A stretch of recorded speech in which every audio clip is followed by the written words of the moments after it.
What is up, my guys? Welcome back to the channel known as Azure. As always, I'm your most endearing of host, Daniel, and today I'm going to be talking about something that I've been hyped for quite a while now. You guys might know it, you guys might not. It's more to do with the comic side of this, which is mostly why I'm doing this by myself, but I'm here to talk about the Three Joker storyline that was mainly written by Jeff Johns, and I forget who else was part of it, I'm sorry.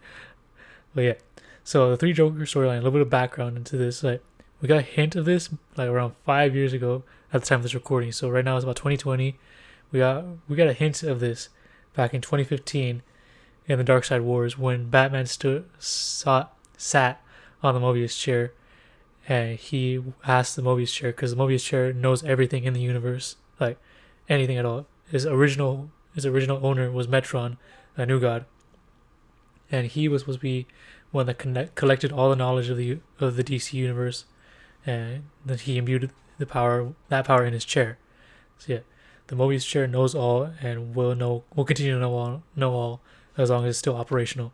But yeah, Batman wanted to test this out, and while he sat upon it, he asked the Mobius chair one question: "What is the Joker's real name?" And then the next issue started. Well, no, the next panel showed the Mobius chair giving a little whisper of an answer, and Batman said, "No, that can't be."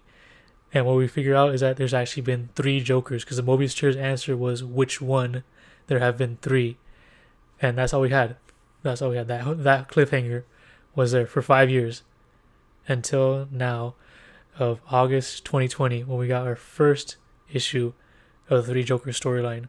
Now, the Three Jokers are, in a sense, a way to symbolize what the Joker has gone throughout the years of comics. We have the Golden Age comics, which is the criminal, that's what he's called, where he was more about killing people and more on a serious take. We have the Silver Age Joker, which is the comedian, which is, well, the clown actually, my bad, which is more a silly take on the Joker, where the comic code of conduct was taken part of and everything like that, where comics that were published had to abide by this code in order to be more child friendly and such like that. So no serious issues or anything like that. All comic stuff, all like funny stuff. Nothing was really at stake at that time. And then we have the Bronze to Modern Age Joker, which is the comedian, which is more of a balance between the two, where it's comedy but it's also grounded in reality, and there's heavier story arcs, and there's like more brutal in a sense. Those are the three Jokers that the movie chair is referring to, and they actually exist, and we see them in the first issue. We see the clown, the comedian, and the criminal, and we don't know which one is the original one and who made which one. And that's basically what the storyline is about. Like, the first issue mostly deals with the clown, because that's the one that supposedly killed Jason Todd, and he's in this storyline too, along with Batgirl and of course Batman. They're hunting down the Jokers because they're up to something, but we don't know what it is until now. But apparently, this issue delves more into Red Hood, Jason Todd, and what he felt going through this and everything like that, and how he is. The issue takes us from a chemical plant to a farm where the Joker's hideout is, to an aquarium where we see a whole tank full of Jokerized fish and even a Jokerized shark. And now that, if you thought Jokerized fish was scary from the Batman the Anime series in the comics, a Jokerized shark is a whole lot more scary. And then we get the return of a character that we have not seen since the Silver Age comics, in my opinion, in my knowledge. We get the return of Gaggy. Gaggy was Joker's first sidekick before Harley Quinn, before his gang or anything like that.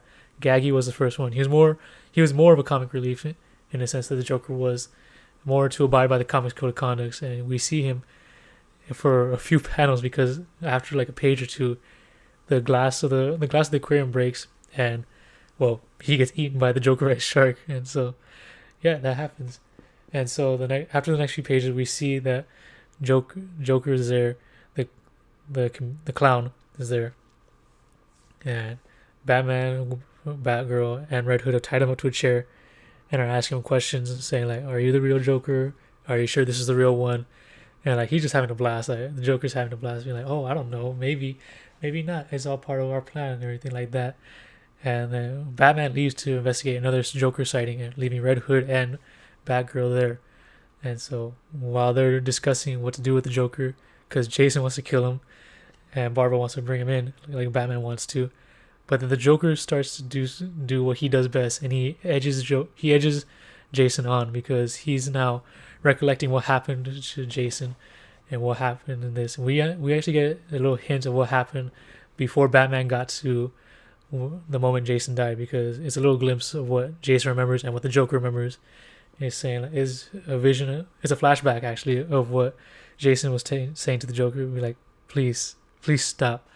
I'll do whatever you want. I'll tell you the identity of the Batman. I'll be your Robin in a sense. Like, he's willing to give up what Batman taught him in order to actually be the Joker's sidekick. But all in all, we all know most of us know how the story ends. In the death of the family, Jason Todd dies and everything. But in a sick twist of events, Joker reveals the fact that why Jason Todd actually chose the Red Hood, because throughout the time, Jason said that he chose the Red Hood as a way to mock the Joker, because the Red Hood was the Joker's original identity. Before he became the Joker, he was known as the Red Hood, in a sense that. So it's a type of mockery, a type of imitation or something like that. But the Joker flips it on his head saying, oh, imitation is the best form of flattery. This, you don't know it, but you actually did become my Robin when you took up that mantle of the Red Hood. And he's just laughing and laughing and laughing. And that literally pushes Jason over the edge. He points the gun to the Joker and pulls the trigger. And at that moment, Barbara, Batgirl, throws a batarang, tries to intercept the gun.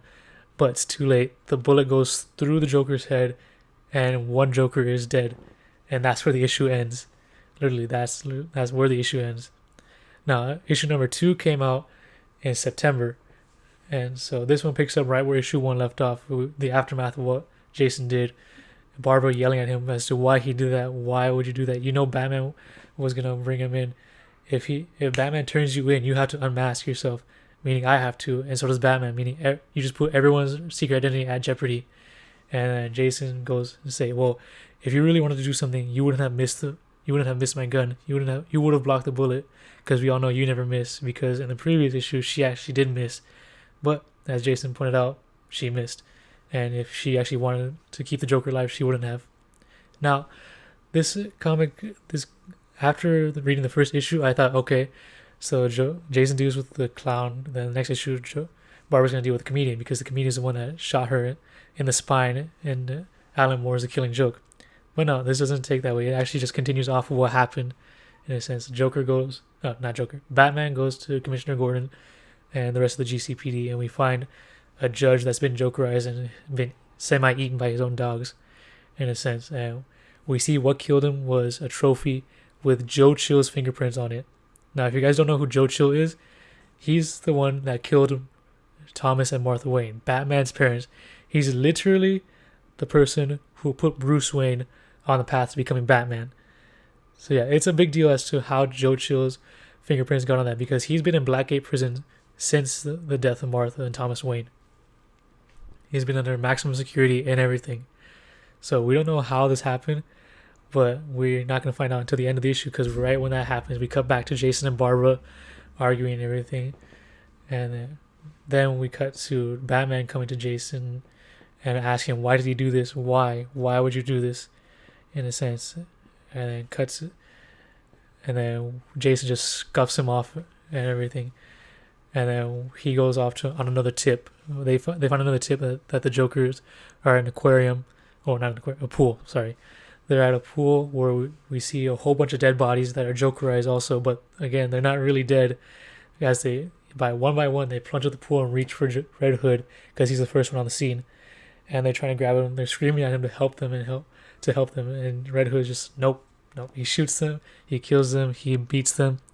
But that's all a distraction, because the other 2 Jokers show up behind him and hit him in the back of the head, knock him out, and they tie him to a chair just like how he did to the clown. In this instance, they're saying, okay, well, you're here, so might as well tell you our plan, in a sense. Like, they don't really say it like that, but you get the idea that, oh, we're here to make a new and better Joker, because there hasn't always just been 3 Jokers or 1 Joker. We've been making Jokers throughout all time. And we're like, what the hell? As a reader, I'm like, what the hell? There's been multiple Jokers rather than these 3. I'm just like, what the ever loving hell? I'm just thinking, so now you make the perfect one because you give the Joker an identity. You know what it's like to come back to life. You know what it's like to feel that pain and everything. You know what it's like. And so while they're saying this, while the criminal is saying this to Jason, the comedians are coming up behind him with a crowbar, and we're about to see a recreation of what happened to Jason on that night. And I like how while the criminal is saying this to Jason, there's a little nod to Joaquin Phoenix's Joker, as well. He says, "It hurts to laugh. You know that, right? As a Joker, it hurts when I laugh." Like, it's a little callback to Joaquin Phoenix's medical condition that he portrayed in the Joker movie, where it actually physically hurts him when he laughs. Like, so yeah, I like that little Easter egg. I feel like a lot of people do. And so yeah, cut to the next panel. We see the comedian just whack him on the side of the head, cracking the Red Hood helmet, which is made out of like some durable ass metal, because not even a direct hit from Batman's batarangs could affect it, or a punch from Batman actually. And I know you're gonna say like it's a crowbar, it's meant to break something, but no, you guys know how hard Batman hits, and he hits with a whole lot more force than a crowbar. So yeah, the aftermath of that, Jason's on the ground bleeding from his head, and they continue to beat him and beat him and beat him. And while on all the next panel, we see him a bloody Jason, once again reminiscing of of death in the family, but this time he still has his helmet on, and we see that they painted a big old smiley face on him, meaning that he's gonna be the next Joker. And that's big. Like we're left reading, sorry, as readers, we're like, oh my god, this actually kind of makes sense. Like, they're grooming him in a sense to become the next Joker, because he does have these psychopathic tendencies. He doesn't follow the no killing rule that Batman does, and he's not as much as he should. We're thinking, this makes sense. All in all, cut to a few pages later, like Batman and Barbara come in and they see him bloody in the face. They're asking, Jason, are you okay? And as they're taking off the hood, he wakes up and he's like, oh my god, get away from me. Get the fuck away from me. He's scared. You can see the panic in his eyes. Like, the artwork in these books is phenomenal in a sense. And like, you cut back to the Jokers a bit, like when the comedian is like reliving a flashback or like an imagination of how his life would have been, like if his wife didn't die, if his child was born, because the comedian follows the Killing Joke, as I mentioned before, where his wife died and his unborn child died too. So he's trying to reminisce in the fact of what could have been. And mind you, he's still the Joker in this. He's not normal. He's not a normal man like how he was in the Killing Joke before his wife died. He's still the Joker. So yeah, and his family's just scared to death of him. Like, they want to leave, but they know they can't do that. And then cut back to reality, where the comedian's actually having like tuna with a stuffed bear and a mannequin, and the criminal comes in saying like, "What are you doing?" And the comedian's like, "I'm having dinner." He's like, "You know they're not real, right?"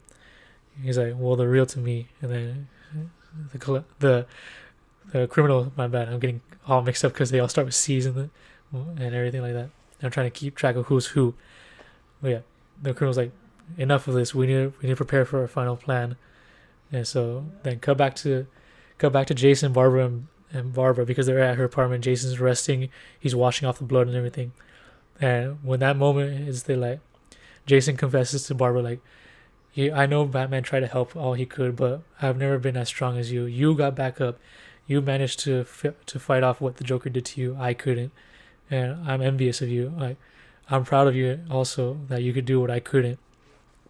And so it's a little back and forth between them. Like, Barbara's reassuring him, like, you tried all you could, and so did Bruce. And then cut to Jason and Barbara actually sharing a kiss for a moment. And I'm like, whoa, okay.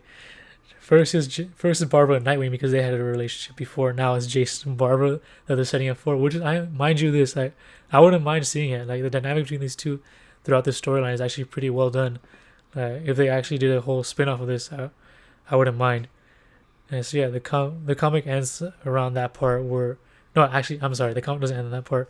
Cut back to actually Batman going to Blackgate, trying to visit Joe Chill and get answers to why his fingerprints are on that knife, or not knife, sorry, on that statue. And we see that Joe Chill actually got ill and was in the medical ward of Blackgate now, but he's gone, he's missing. The Jokers took him, and then cut to the theater, the theater, the Monarch Theater, that Batman left as a kid with his parents because apparently the Joker is a twisted ass motherfucker and he wants to mess with Batman as much as he can throughout this. And we cut to Joe Chill waking up being, where am I? What's going on? Where am I? And then we cut to the Joker with a camera in his face and like, well, before we get to all that, you're gonna answer me this one question, Mr. Chill. Tell me the real reason as to why you killed Thomas and Martha Wayne. And that's where it ends. The comic ends there. And then cut to issue 3 that released in October, Halloween, because of course this has to finish on Halloween. And so the comic starts off in a sense like they're at Blackgate, all three of them, they're at Blackgate, and they were trying to figure out what happened to Joe Chill, what's going on. And Batman's in his cell, like looking around and everything. He finds letters to Bruce Wayne that Joe Chill had written, and he's asking them why. He's asking the guards why, as to why he chose to write to Bruce Wayne. And the guards like, I don't know, you have to ask the pastor that. He knows all the answers. Cut to Batman and the pastor. They're like, oh, Joe Chill was trying to make amends with Bruce Wayne. He always started writing letters to Bruce Wayne, but he never had the real tenacity or the actual words in a sense to put into words as to why he did it. In a sense, like Batman's thinking, oh, so he got sick, now he wants to repent for his sins. And the pastor's like, no, Joe Chill, the minute he got into Blackgate, he started writing these letters. And Batman's asking, well, he wants to clarify why weren't they ever sent? Like, then the pastor explains, well, Joe Chill dropped out of school when he was 12, and he was doing well in the classes that Blackgate was offering him in terms of writing and reading and everything like that. But as soon as the illness kicked in, he couldn't really hack it anymore. And then so that as the pastor's saying this, Batman is shuffling through all the letters, because there's like dozens and dozens of letters to show that Joe Chill really tried to find the right words to say to Batman, I'm sorry, in a sense. And then there's one that's written in Joker's handwriting that says Batman, and it's 3 tickets to the Monarch Theater for one night only showing. Cut to Jason, Barbara, and Batman going to the Monarch Theater. Well, actually, sorry. Cut back to a little bit. Jason and Barbara are talking and wanting to discuss what happened between them. As in the previous issue, they shared a kiss. Barbara says, now's not the time for this," and Jason's like, "I understand." And then he goes off in the Batmobile to the Monarch Theater. Barbara's on her motorcycle. Jim Gordon says, I trust you in your decisions and everything, but when it comes to Jason, when it comes to the Red Hood, I don't like the cut of that man's jib. I would suggest you stay away from him." Barbara then says, "I know what I'm doing, ... Dad," and then she drives away. This hints at that James Gordon knows who Batgirl is, or at least he now knows who it is, which is kind of funny because it's been a bit of a back and forth between like, oh, I know who Batgirl is, oh, I don't know who Batgirl is, like, because in most of the comics and in the animated series, he does find out that Batgirl is Barbara. But if you want to take like the TV show Harley Quinn, for example, he doesn't know that Barbara is Batgirl until like the end of the season, I guess. But yeah, cut to the Monarch Theater. They each go in through their own separate ways. Jason through the basement, Barbara through the back, and Bruce Wayne through the front. And then we see as Batman walks in, we see the projection goes on. We see Joe Chill, and we hear the Joker ask the question again. "Tell me the real reason why you killed the Waynes, Mr. Chill." And then as they're saying this, Jason and Barbara are both attacked by Jokerized people, and they're both communicating to Batman. We're surrounded. There's too many of them. And then we see the criminal on the banister with Joe Chill. And as he's explaining this, Joe Chill is saying, "I saw Martha and Thomas Wayne coming out of that theater, and I was jealous of them, of what they have compared to what I have. It was their fault. I was like this, but so I wanted them to make them feel how I felt, and so I shot them. But I didn't know that their boy was there. I only saw them, and by the time I saw their boy, it was too late." And as he's explaining his reasoning for killing the Waynes, Batman and the criminal are facing each other. The criminal is saying, "Don't you dare take another step closer," as he reveals that he's strapped with explosives, and saying, one step closer and we're all dead. And as he's saying this, you hear Jojo saying, "But after I did it, I began to know that the Waynes actually were trying to help people, and I regretted my decision ever since. And I tried to tell their boy that I'm so sorry. I wrote letters, but I couldn't put into words of how sorry I am. And as Batman is hearing this, mind you, he's listening to this and what the criminal is saying. He's beginning to understand like that Joe Chill actually does feel sorry for what he did, in a sense. And then cut to a little bit back forward. They're all fighting. There's a big old vat of Joker toxin, and we then realize that Jason was just a red herring. He was never meant to be the new Joker. It was Joe Chill that was actually supposed to be the Joker, because in the Joker's sense, it's a twist of words as to it's his greatest joke of all. Make Batman's greatest pain his now greatest enemy, in a sense. But Batman's argument is saying like he's sick. He won't pose much of a threat to me. And then the criminal's like, he's sick. He's sick. Of course he's sick. But that doesn't matter. These toxins will make him better. And he doesn't get a chance because Batman ends up tackling him off the roof and the vat explodes and everything. And mind you, the criminal still has the explosive strapped onto him. He says, and as he's looking at Batman in Crime Alley, because that's where the fight related onto Crime Alley. It's like, I wanted to play this game a little bit longer, but I guess I can't. And then out of nowhere, the comedian shoots the criminal in the head, just as Jason did. He's like, well, that wasn't very fun or sporting of him, now was it? In a sense like that. It's not verbatim of what I'm saying, but you guys get what I mean. And as he's saying this, now there's only one Joker left, the comedian, the one that crippled Barbara Gordon, the killing Joker. That's who's left, the only Joker left. Cut to Batman and Joe Chill facing each other in Crime Alley.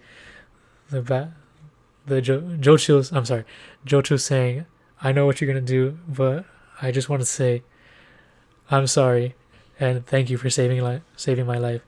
And Batman says, you're welcome. Mind you this, he is literally staring down the man who gunned down his parents in Crime Alley. He's standing in that same alley where his parents died. And he actually saved the life of his killer, knowing that he actually does feel sorry, knowing Joe Chill was a changed man.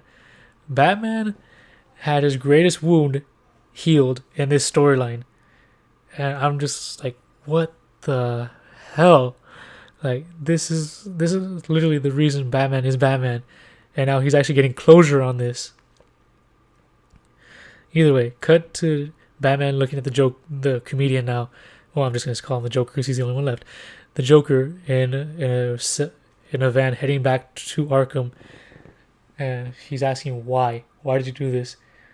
He's like, and the Joker's like, why? Why did I do this? Why did I heal your greatest wound? Because Joe Chill was never meant to be your greatest ally. There was never meant to be a new Joker. Backstory to the Joker that makes no sense. That defeats the purpose of the Joker. I am chaos. I am the devil. I am your greatest enemy. And in a sense, like, I healed your greatest wound, and now I can become your greatest pain. That's all the reason why I did this. The Joker literally fixed Batman just because he wanted to be the one who causes him the most pain. Mind you this, the Joker has always been fighting for Batman's greatest pain because he knew that Joe Chill was his one. Because as is revealed in this comic, the Joker knows who Bruce Wayne is, who Barbara Gordon is, who Jason Todd is. It's always been hinted at that he knew who he was, but in this one, it solidly confirms that he knows who the Batman actually is. And so we see he goes on to say like, oh, it's such a shame. The criminal probably regrets making me or I him. We don't know who is who. It's kind of like saying like, this storyline was supposed to answer who the original Joker was and everything, but we never actually get a solid answer, which I actually kind of like. Like, that's the whole point of the Joker. We're not really supposed to get an actual solid identity of the Joker. Like, he literally said it. Like, he is chaos. He's the devil incarnate. He's the world's greatest mystery, in a sense. And that's the last we see of the Joker until we see him again in the inevitable future. But cut back to the Batman in the Batcave. Actually, no, I'm gonna bring this up. Cut to Jason and writing a note to Barbara saying like, I know we didn't get a chance to actually talk about this, but I do care for you. I do have feelings for you, Barbara. And I could even change who I am. I'll give up Red Hood. I'll give up Jason Todd, or I'll even stay the same if that's who you want me to be. I'm willing to be the person there for you, the one who's there for you. You're a rock, in a sense, to show you that you are cared for, you are loved. But I understand if that's not what you want. If you want to bring this up, you can. But if you don't feel the same way, then you could just throw this letter in the trash. You could literally give it up. You don't even have to bring it up to me anymore. I'll understand, and I'll get it.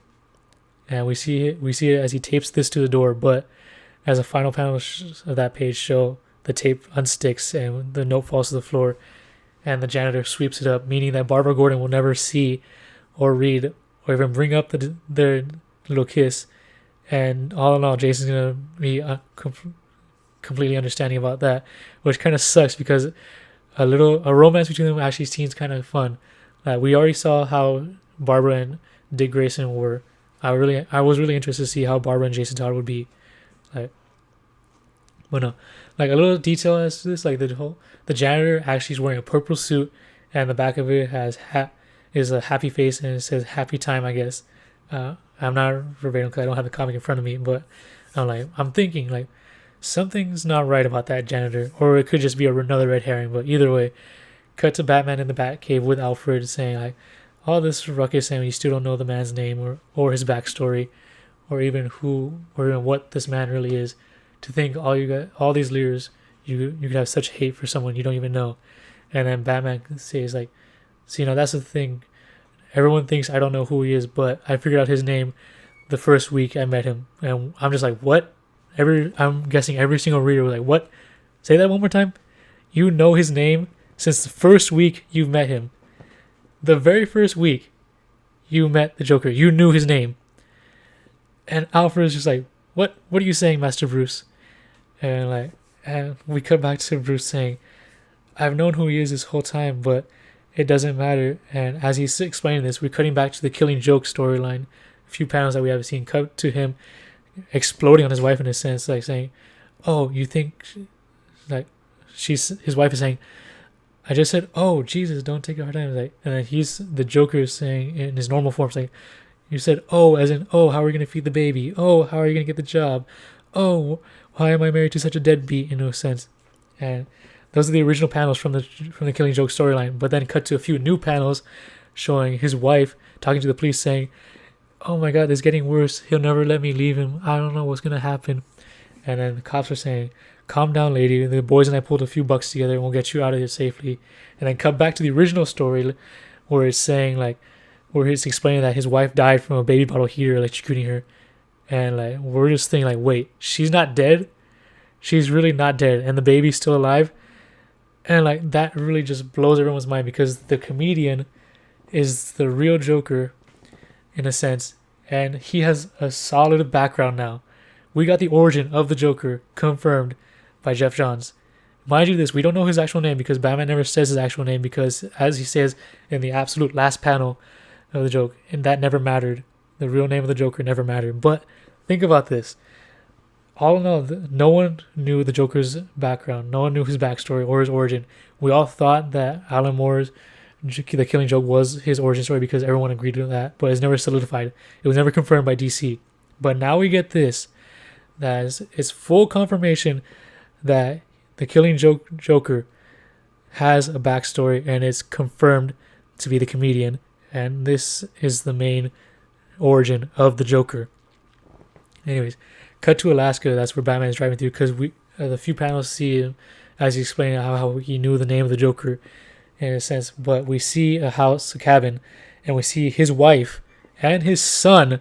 The Joker's son, his unborn baby, was a son because we never knew the gender of the baby until now. But he has a son.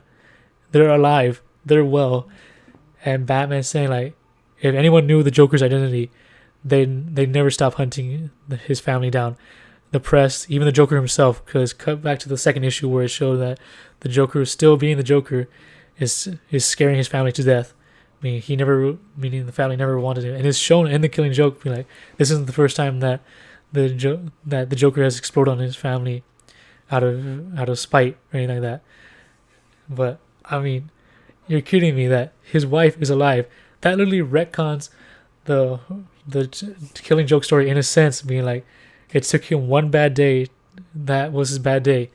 His bad day was his wife dying, and his baby dying too. That drove him the edge to push him to insanity. Of course, there's more to it, saying his bad day also led to him dropping into the vat of chemicals and everything. But the main point of his of his one bad day was his wife dying. And now Jeff Johns took that away from him, meaning, in a sense, that the Joker literally became the Joker for no apparent reason. What the fuck? That literally retcons almost everything we know about the Joker in Alan Moore's Killing Joke storyline. Except from that point, as him finding out that his wife's dead. That literally, you took away the Joker's bad day. Meaning that his whole argument in that comic is basically null and void. That it doesn't take one bad day to ruin a man's life to make him fully unhinged. So, yeah, that's gonna be fun to see. And of course, they're gonna bring a whole storyline as to the Joker finding out his family's alive. And of course, they're not gonna miss that opportunity. And I'm really excited to see that. But as you know, that's all we have for now. That's literally the end of the 3 Joker storyline, and that's literally all there is to say. But then again, this does raise another question as to why is it that Batman back in 2015 asked the Mobius chair who the Joker's name is if he actually knew the Joker's name to begin with? That's kind of a contradictory statement in a sense. I mean, it could have just been a test, maybe to see if the Mobius chair actually knew everything. And yeah, but I mean, it's more semantics kind of way. Like, I get it. Like, you want to test the Mobius chair because even Batman has doubts that the Mobius chair knows everything there is to the universe. And to the surprise, I guess it kind of works because Batman didn't know that there was 3 Jokers. And I guess in a way, so it kind of a reverse retcon, reverse upon itself in a sense. Like, it was a retcon, but it reversed itself. We're like, oh, it worked out in the end. So yeah, I have to admit, I was skeptical about this storyline, as were a lot of people, because we did not know how this storyline was going to end up. And I kind of wanted to see, like, oh, issue 1, Jason versus Joker, issue 2, Barbara versus Joker, and issue 3, Batman versus the Last Joker, and we get, like, solid confirmation of who the Joker actually is. But I gotta say, I liked how it went on through this. Like, it kept me on the edge of my seat as every issue ended, especially in issue 3, because holy shit, this raises a whole bunch of new possibilities. And I'm really excited to see what Jeff Johns and everyone else at DC is going to do with this. But that's going to do it for this episode. If you guys have any questions, comments, concerns, you already know what to do. Suggestions, you already know what to do. I'll probably put some links to, like, a Discord or my Twitch channel if you guys want to check out more stuff that I have. Or if you guys just want to, like, private message me if YouTube comments don't work out as best for you. But yeah, other than that, I really am excited for what's going to happen in the future of DC. And hope you guys enjoyed this video. And I'll see you later. Bye.